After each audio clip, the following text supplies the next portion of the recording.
NASA एक moon mission conduct करती है जिसमें 3 लोगों को चांद पर भेजा जाएगा। ये 3 एस्ट्रोनॉट जब धरती से 3,30,000 किलोमीटर दूर थे तब अचानक इनके स्पेसक्राफ्ट में एक ब्लास्ट हो जाता है जिसके कारण इनका ऑक्सीजन टैंक फट जाता है। ऑक्सीजन इनकी ब्रीथिंग और उनके स्पेसक्राफ्ट के फ्यूल के लिए बहुत जरूरी थी। अब ये धरती पर ना तो वापस जा सकते थे और ना ही चांद पर। ये चांद और धरती के बीच में फंस कर रह गए थे। इनका स्पेसक्राफ्ट धीरे धीरे इतनी दूर जा चुका था कि आज तक धरती से कोई भी इंसान इतनी दूर नहीं गया था जितनी दूर ये 3 एस्ट्रोनॉट गए थे। इनके पास ऑक्सीजन और पानी कुछ ही दिनों का था। जानने की बात तो यह है कि ये तीनों एस्ट्रोनॉट क्या धरती पर वापस लौट पाएंगे या स्पेस में अटक कर रह जाएंगे। आपको इस मिशन को समझने से पहले स्पेसक्राफ्ट का डिजाइन जानना पड़ेगा। मिशन में यूज होने वाला स्पेसक्राफ्ट जिसमें कमांड मॉड्यूल, सर्विस मॉड्यूल और लूनार मॉड्यूल होते हैं। कमांड मॉड्यूल में सारे instrument panel, navigation gear, radio,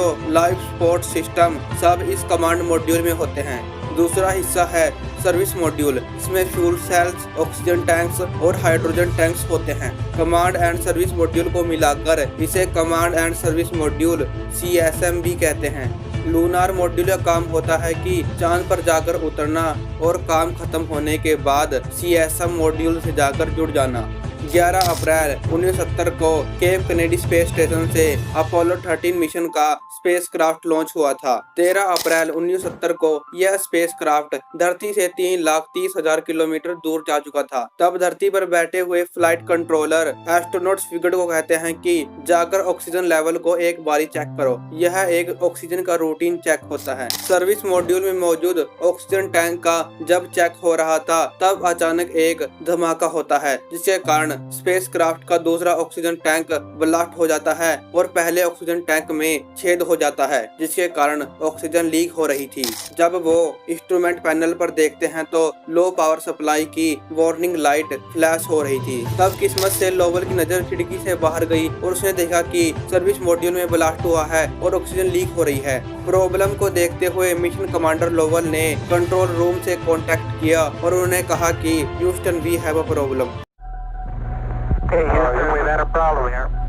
अब सभी को एक बहुत बड़ा फैसला लेना था कि इन एस्ट्रोनॉट को धरती पर वापस कैसे लेकर आया जाए। धरती पर लौटने के 2 ही तरीके हैं। धरती पर लौटने का सबसे फास्ट तरीका था कि स्पेसक्राफ्ट को उल्टा कर दिया जाए, पर यह करने के लिए सर्विस मॉड्यूल के इंजन को चलाना पड़ेगा। पर जहां पर ब्लास्ट हुआ था वहीं पर यह इंजन था। किसी को भी ये नहीं पता था कि इस ब्लास्ट के कारण इंजन को कोई नुकसान पहुँचा है या नहीं। दूसरा तरीका था कि चांद की तरफ जाया जाए और चांद के पीछे से घूमकर वापस धरती पर लौटा जाए, पर इसमें 5 से 4 दिनों का समय लगेगा। क्या एस्ट्रोनॉट के पास इतना ऑक्सीजन और वाटर है? नासा के फ्लाइट कंट्रोलर दूसरा ऑप्शन चूज करते हैं।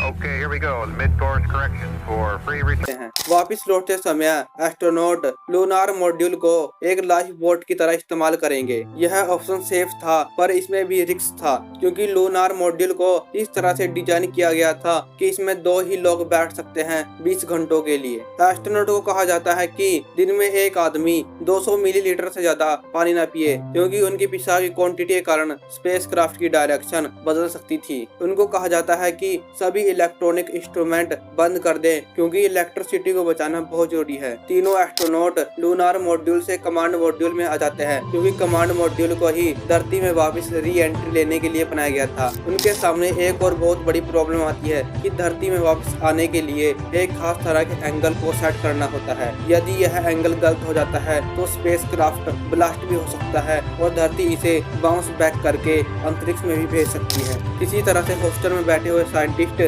कैलकुलेशन करने के बाद उनको मैन्युअली एंगल को सही करने को कहते हैं। आखिरकार 17 अप्रैल 1970 को वो वापस धरती पर वापस आ जाते हैं। इस मिशन के बाद नासा और दूसरी स्पेस एजेंसीज ने अपने स्पेस प्रोटोकॉल में काफी बदलाव किए कि कभी भी ऐसी दुर्घटना ना हो।